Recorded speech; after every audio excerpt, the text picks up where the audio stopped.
Awesome, fantastic. And like I said, this is just a very casual conversation. We're gonna pull quotes and do all sorts of fun, interesting things with them.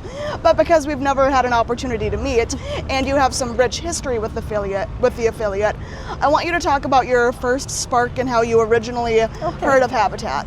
All right, well, it's kind of funny. In 1994, I had the opportunity to travel to Kenya as part of a short-term mission trip. One of the women that was in our group then was very involved with the Habitat chapter down in Madison. And this was her second trip to Africa. The first one, she had traveled to Zambia with Habitat. And she was 74 at the time. And she'd met Jimmy Carter, the whole 9 yards. And I kept thinking, I want to be Loma when I get old.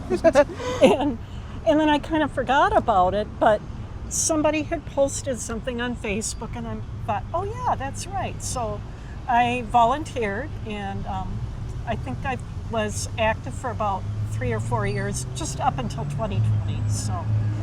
Very cool. What do you remember from that very first mission trip, or what sort of work did you guys do? Well, we didn't do any work. It was weird. So it had nothing to do with Habitat. It's just she inspired me because of her involvement.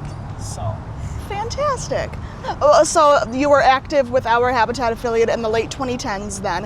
What are some of the first local things you started volunteering for? Like with Habitat? Yeah. I always did construction. The first house that I helped with, it was kind of funny. It was right around the corner from the first house I lived in when I moved to La Crosse on 10th, like about 10th and just off of Farnham Street.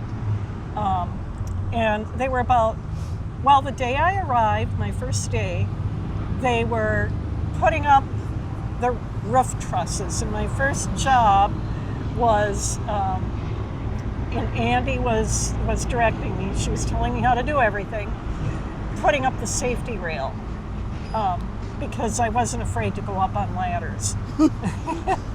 And so that's my first job. But I mean, even before I got that job, I walked on the site. Jay Mather was the construction manager at the time, and he gave me a nail picker-upper magnet thing and put me to work right away. So. Because I went in it with a little bit of trepidation, thinking I really don't know how to do a lot of this stuff, but I want to learn. So, yeah. Yeah, that's the whole Habitat ethos. You don't need the experience. Right. We'll support and guide you. Now that you have this perspective, what advice would you give to a new volunteer on a construction site for the first time? Just go. Just go and be willing to learn and listen. You know, I guess I was considered a decent volunteer because I didn't come in there thinking I knew some stuff, but I guess I was teachable. Yeah. And I learned a lot. I mean, I haven't built a house or anything on my own, but I could do a few. Well, okay. Last summer we had to put a rail on our cabin up north because of insurance purposes, and I did that. Good work. So, not a big deal, but it was an angle. I knew how to do that stuff. Yeah, and that's why the biggest myth is that Habitat is just giving away homes for free, which is not the case. No. Our partner families work with us, and they're building up skills as well that they're going to use, just like you had built up skills you used. Was there something about Habitat's mission of affordable housing that really resonated with you, or why you wanted to give us your time? Well, yeah, part of it is the idea that the families work alongside you, and I think in all of the ones that I did get to spend time working with the different families that we were building for, some more than others. You know, I was part of the Thursday group, so there were a couple of families that was their day off, so we spent a lot of time getting to know them and hearing about their concerns and excitement. So yeah, paint a picture for me. Tell me what it meant to you as a volunteer to work alongside those partner families, or any like feedback or memories you have.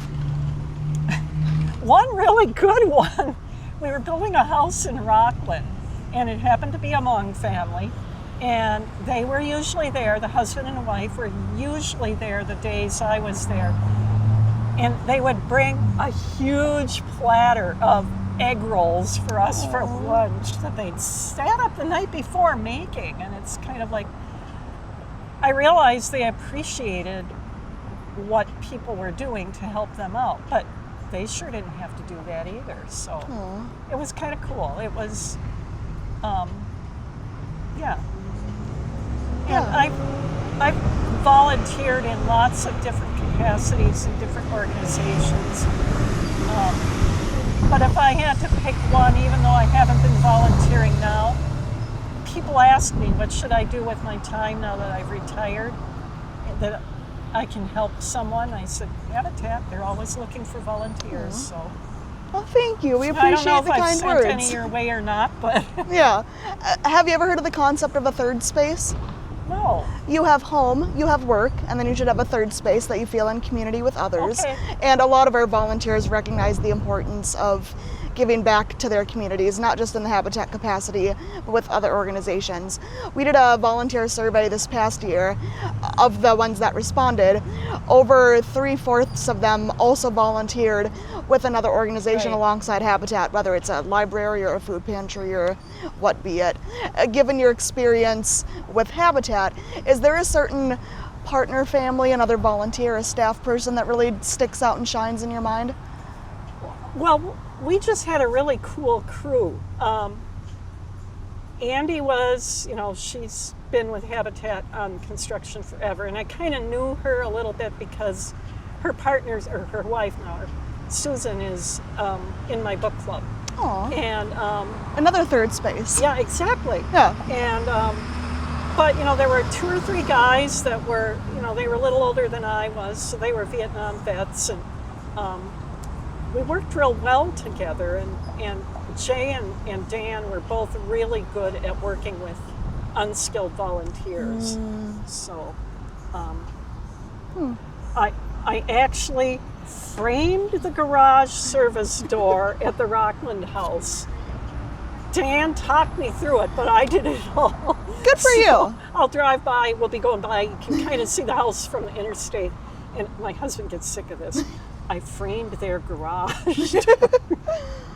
Should be proud of your work, yes. Is there I hate to ask a negative question, but is there a mistake you made on a job site or something that you've learned from now? I'm trying to think. Well, sometimes my measuring was off. But then we found, this was kind of funny. We were working, it was 5th and Winnebago. There's a house there, and there's a twindle too, or whatever they called it. But anyway, we were working on the house, and somebody was calling out the size of boards that he needed, and we were cutting, and it was always coming out a little off from what he said. We compared whatever the tape measures or whatever, the tape measures were off. Oh. So it wasn't like we were doing it wrong. It's just they didn't match. And it wasn't much, but it was enough to be a mess. So. What a weird, nuanced thing. I know. And I don't know if like one or the other of us was not counting right. You know how you count the tab at the end, and maybe we were measuring it wrong. I don't know. Yeah. And you said you had volunteered in the late 2010s up until 2020 or so. Yeah. Had you done anything other than construction? Well, after 2020, that kind of shut things down, and I actually got involved with a couple other activities in the meantime. But I did like Women Build and some of the reclaim projects. So for those unfamiliar, do you want to just paint a picture of what reclaim is or how that works? Sure. Like, somebody is remodeling or a house needs to come down, whatever it is, we would go in and there were items that could be resold or reused, and it was our job to get them out of there without banging them up too much. So, yeah. And those were always interesting. Like, we were doing one on French Island, way out at the end, and there was still stuff, like what looked like personal stuff. And one of the things we found was somebody's share of ownership in the Packers.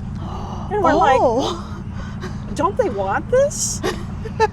So I don't know whatever happened with that, but yeah. Oh, never know what you'll come across in No, you a don't. reclaim project.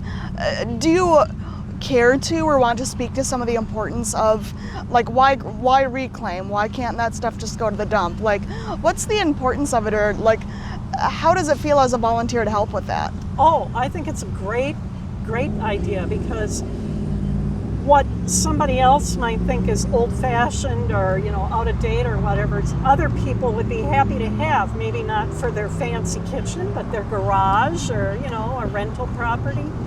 It's way better than throwing it in the landfill. There's only so many trees, too much plastic, all that kind of thing. So. Right. I've really enjoyed this conversation. Do you feel like there's anything specifically I haven't asked or that you really wanted to bring up? I don't know. I mean, there are times when I look and I think, oh, could I work it out to get back into it? Because I do miss it in some respects, but life has moved on. Yeah. Like you can't get to your concert. Right. No, that is totally understandable. I wanted to look and see if there are any other interesting questions I wanted to ask you. I don't think so. Yeah, we've been talking about 10 minutes or so. I also want to ask about your relationship with other Habitat staff. You had mentioned an Andy. Was that a construction staff or a fellow volunteer? She was a fellow volunteer. Gotcha. Okay. At that time, I would assume our Habitat affiliate was doing 2, 3, 4 homes a year. Yeah, that Did you ever rotate very far, go to any weird locations? No, I didn't. I did first one in La Crosse, then Rockland, then back in La Crosse, and then, I was still helping with the Twindo that was at that same corner. I know they had a project in Spring Grove that looked really intriguing, but that was just a bit too far for me. Yeah, and you have your Women Build shirt on. Yep, I did that. We had a couple of volunteer interviews that have mentioned the Women Build and just the importance of helping women feel empowered during those events. Again, the Habitat ethos of we'll train and we'll guide and we'll support you. Is there anything else you want to add about the Women Build event in particular that sticks out in your mind? Well, by the time I did a Women Build deal, I had already done, 2 or 3 houses, and so I had some little bit of skills. And the day that I went, they were building deck rail, and there was a group there that had less experience than I did, and I was helping them. Oh, nice. And showing them, and it's like, whoa, I guess I could learn how to do some of this. So yeah, absolutely. And you said you're harping back to earlier in our conversation, your advice for someone on a construction site for the first time is to just jump in and do it. Mm-hmm. Is there anything else you want to share in that vein?